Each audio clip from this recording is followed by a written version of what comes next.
All right, what's going on, you guys? Nick here with Nick's Trying the Power. So I wanted to talk about the two biggest comebacks of 2018, and that would be the comeback of both Dennis Wolf and Kevin Levrone. Dennis Wolf making his original debut at the 2018 Arnold Classic in Columbus, Ohio, and of course the long-awaited debut of Kevin Levrone at the 2018 Arnold Classic in Australia. Now, we haven't seen Dennis Wolf for almost 2 years now due to his injury, and then we haven't seen Kevin Levrone since the 2016 Olympia. So that gave Kevin Levrone over 18 months to prepare for this show. So a lot of people were expecting him to completely transform his physique. And as you saw, we didn't really see the result that I think a lot of people were expecting.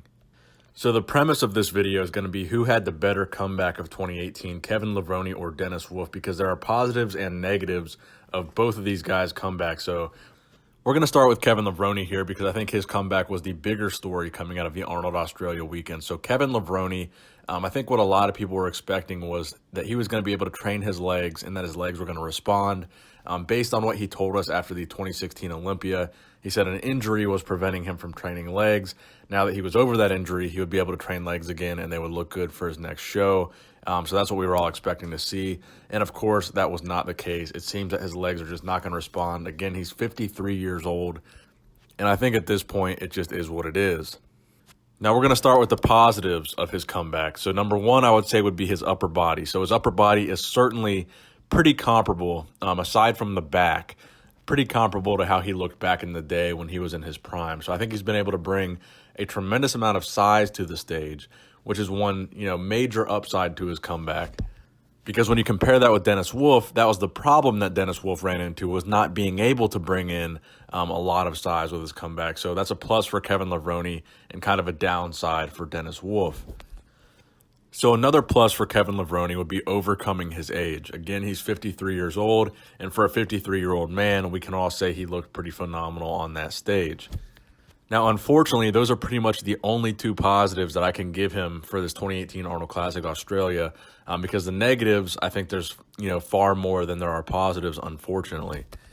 So the first negative would be, I would say he actually looked significantly better at the 2016 Mr. Olympia than he looked here.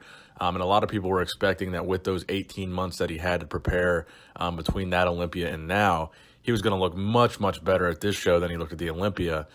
But I think, if anything, that 2016 Olympia was his best comeback appearance, and this was, really kind of a letdown for a lot of fans. The second negative, I would say, would definitely be his legs. Again, I think a lot of people were thinking with this time off and all this time that he had to train, the legs were going to be bigger and the legs were going to respond better.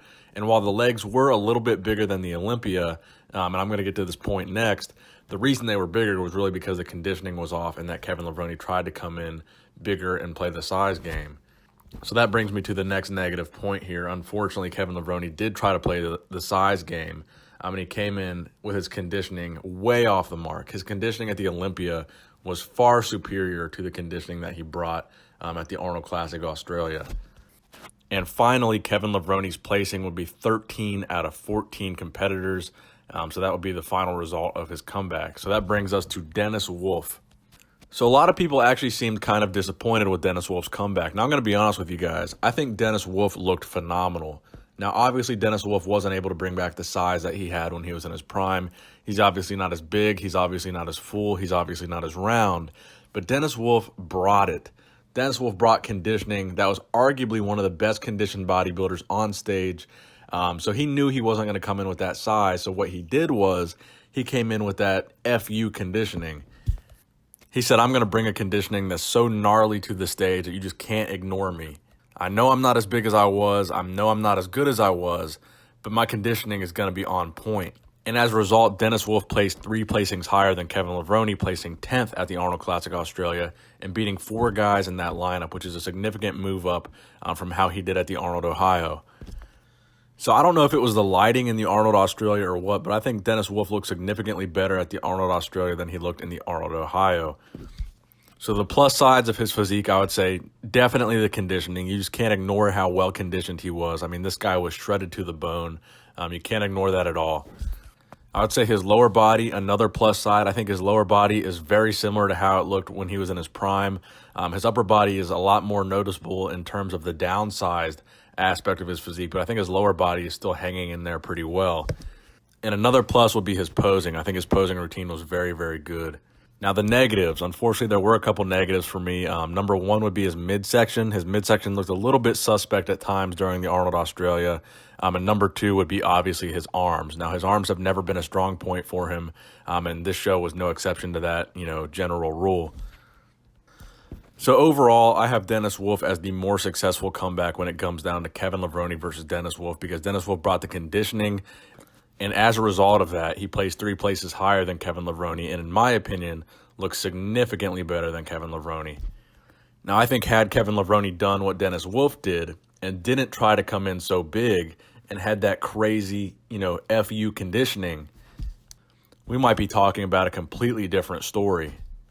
Even if Kevin's legs were still a little bit off and we saw Kevin Levrone come with conditioning that was better than that he brought at the 2016 Olympia, we could have seen Kevin Levrone possibly crack that top 10. But the conditioning was just so off. I think Dennis Wolf certainly takes the competition of Kevin Levrone in this case. Now, on my channel, guys, I do have a poll going where you guys can vote who you think had the better comeback. So if you go to my channel page and go to the community tab, there's a poll there where you can vote either Dennis Wolf or Kevin Levrone. And right now, Dennis Wolf is the takeaway winner at over 84% right now. And I believe there's about 8,000 to 9,000 votes in right now. So let me know in the comment section below who you guys have, Dennis Wolf or Kevin Levrone. Who was the more successful comeback of 2018? Thank you guys for watching the video. Please give it a thumbs up if you enjoyed it. Nick Strength and Power, signing out.